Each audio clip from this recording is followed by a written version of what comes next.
Hello everyone, my name is Josh Chambers and welcome to my Prince versus Warner Brothers negotiation analysis of 1996. After millions of albums sold under the Warner Brothers label, Prince requested a renegotiation of his recording contract in 1993. The following information are the positions and interests of both parties. In 1977, Warner Brothers Records signed an up-and-coming artist named Prince. Together, they would produce one of the biggest albums of all time, Purple Rain. As the renegotiation of Prince's contract began, Warner Brothers' position was to keep ownership of all previous masters Prince recorded, and also to control how many albums he would put out and their release schedule. Prince wanted ownership of all his masters and musical works, from albums like Purple Rain and O Sign of Times, which were very popular albums.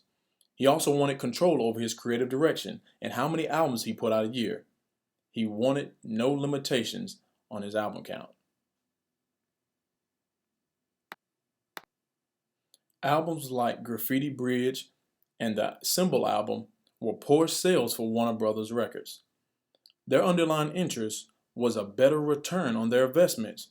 By releasing fewer albums, they believed they could prevent market saturation.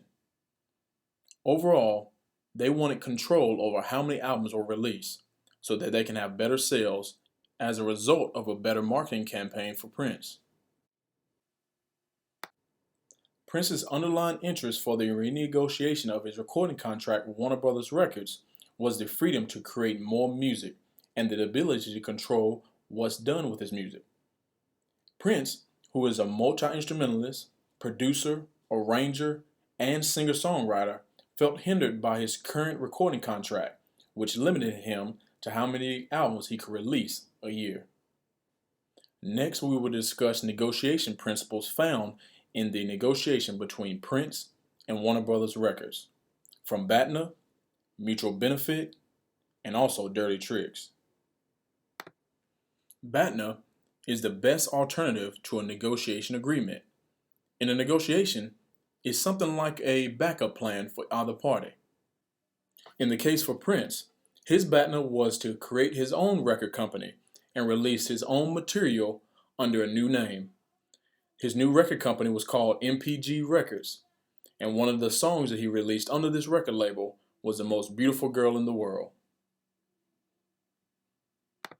During the negotiation process, dirty tricks were used on behalf of both parties, from Prince writing slave on the side of his face during public appearances to Warner Brothers Records releasing unauthorized master material from Prince's catalog, such as the Black Album, which was an album that Prince didn't want anyone to hear due to its dark context.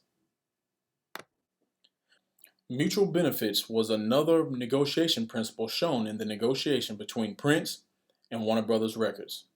Warner Brothers Records paid Prince to stay out of the production process of a greatest hits compilation they were producing.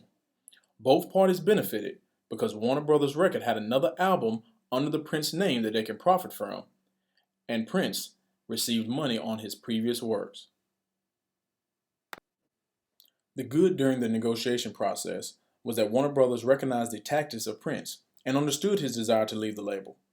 By recognizing his tactics and perspectives on his recording contract, Warner Brothers were able to disconnect themselves from a bad relationship and disgruntled artists. The bad things that happened during this negotiation process was the dirty tricks of control that was used to display power. Warner Brothers re-released unauthorized material from Prince's music catalog to force him to comply with his contract and produce new material. In 1996, Prince released his last album with Warner Brothers called Chaos and Disorder. He and Warner Brothers didn't reach an agreement, and Prince was released from his contract without ownership of his masters or artist name.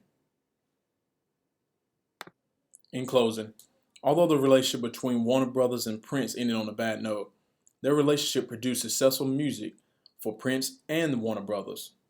Because of Prince's continued success without Warner Brothers, I can foresee a negotiation in the future to take advantage of past and future success.